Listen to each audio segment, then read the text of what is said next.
Okay, I watched the worst movie last night. There's tons of bad movies out there. Terrible movies. There's a difference between being a bad movie and the people who made it know it's a bad film.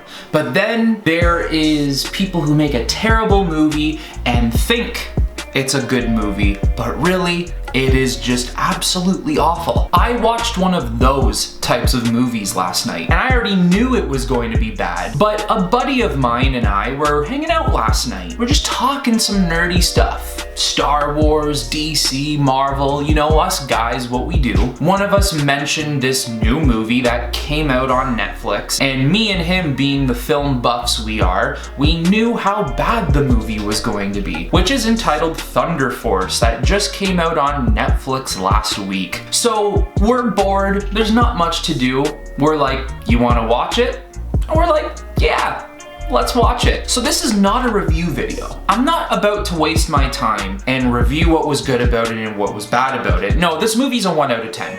If I could give it a 0 out of 10, I would, but unfortunately IMDb does not allow you to do that. This movie is a 1 out of 10 film. It sucks. First of all, just take a look at the ratings here. It has a 4.3 out of 10 average for fan reception and a 33 out of 100 for Metascore. You know, it stars Melissa McCarthy and Octavia Spencer. Melissa McCarthy, I don't really know who likes her anymore. She's not funny. I don't even really know how many people used to even think she was funny in the first place. Then you have Octavia Spencer, who she's a fantastic actress. And a lot of people forget that she won an Oscar back in 2011 for the movie called The Help. Wow, to see you in this movie is just mind-blowing because you're so much better than this. You could actually tell when they did this movie together, she did not care. She didn't want to be there. She wasn't even trying.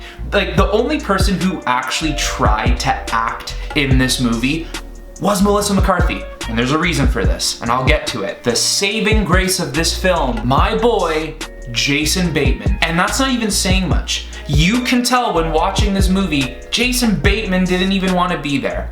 There are two things that happen here. Jason Bateman and Octavia Spencer, for that matter, they both asked, how much money am I getting for this movie? And they said a ridiculous number, and they were like, okay. Or Jason Bateman, the second part, could possibly be, I know he has a friendship with Melissa McCarthy and the director of the film, so maybe he kind of like owes them a favor or something, or maybe he's just doing them a favor, like, yeah, okay, I'll be in this garbage little film. And speaking of the director, who directed this film? Well, none other than Ben Falcone. Or it's Falcone, like the mob boss from Batman. I don't know how he pronounces it. I'm gonna say Falcone for now. Ben Falcone directed and wrote this film, and of course, if you are familiar with his garbage take on cinema, you know that he is married to none other than Melissa McCarthy. Every single movie he has directed, he has written, and every single movie he has basically touched stars his wife, Melissa McCarthy, and I cannot tell what it is. I can't tell if she just feels bad for him and needs to do his movies, or if it's the other way around, she can't get work and the only movie she can be in is his garbage ass films. I'm serious. I don't understand how this guy is in the film industry.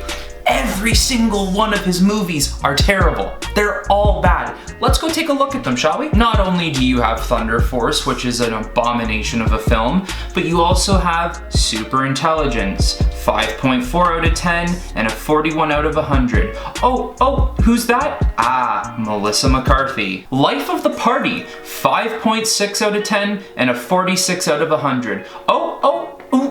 Who? Oh, Melissa McCarthy. The Boss, 5.4 out of 10 and a 40 out of 100. Oh, who's that? Oh, yeah, Melissa McCarthy. Tammy, 4.9 out of 10 and a 39 out of 100.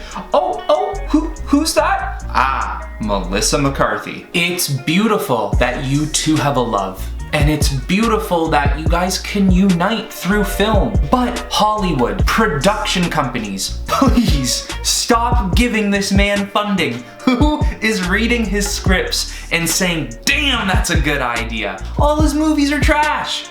They're so bad. Basically, for Thunder Force, the premise of the film is some sort of asteroid hits Earth and certain people around the world are given powers, but for some reason when you get powers, you're not actually good people. You turn into villains for whatever reason. And the name that they give these evil villains with powers are miscreants. I can't even believe I'm sitting here summarizing this movie for you, but only watch this movie if you're in the mood to just make fun of a terrible film. So basically, the character of Octavia Spencer, her parents die to a group of miscreants, and she basically vows to become this all-powerful rich scientist who will create a serum to give herself powers so she can redeem justice for her parents on these miscreants. Her and Melissa McCarthy's character are best friends as kids growing up into university and college, and then they split and go separate ways and don't talk to each other for years. One day they reunite, and Melissa McCarthy finds herself in this huge building that Octavia Spencer's character owns because she's now this billionaire scientist. She starts touching all of her equipment and playing with things she shouldn't, and she all of a sudden gets injected with a serum that gives her super strength. Really, really stupid. Octavia Spencer's character only made 2 superpowers. She only made a serum for strength and a serum for invisibility. You'd think, being a billionaire corporation, you would be making thousands of serums and using it on a bunch of different test subjects. That's just how the world works, baby. So now the fate of the world against these miscreants are all left up to Octavia Spencer and Melissa McCarthy, our saving grace. I'm not gonna get any deeper than that. That's as far as I even wanted to go in the first place with this garbage film. Jason Bateman, man, I'm so sorry you had to go through this film. If you ever wanted to see Jason Bateman, not just as Jason Bateman, but in a world where Jason Bateman has crab arms and crab hands, this is the movie for you. He obviously didn't take this seriously. Like I said, he either saw the paycheck he was getting, or he was doing a favor, or it was both. Ben Falcone, you are not good. You suck. Sorry, you do. You do. And you know, maybe I shouldn't be one to talk. I'm not in the film industry the way he is. I don't get to make movies, but I almost feel like I should, and I almost feel like no one should be putting up money for your scripts, and why they still are, I don't understand. Even if his movies were comedy films that were just throwaways, that were just meant to be films that you could walk in, you could watch, you could turn your mind off for a little bit, have a couple of good laughs, and never watch the movie again, that's fine. There's a place for that in film, but not even his movies are like that.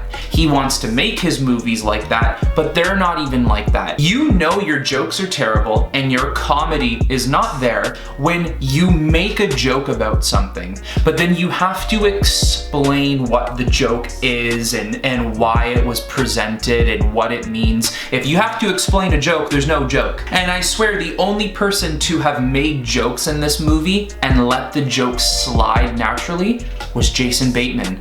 He's the reason this movie is a 1 out of 10, is Jason Bateman. Jason Bateman is the one good thing about this film. Jason, Jason, Jason. I don't know what else to say other than just don't watch this movie.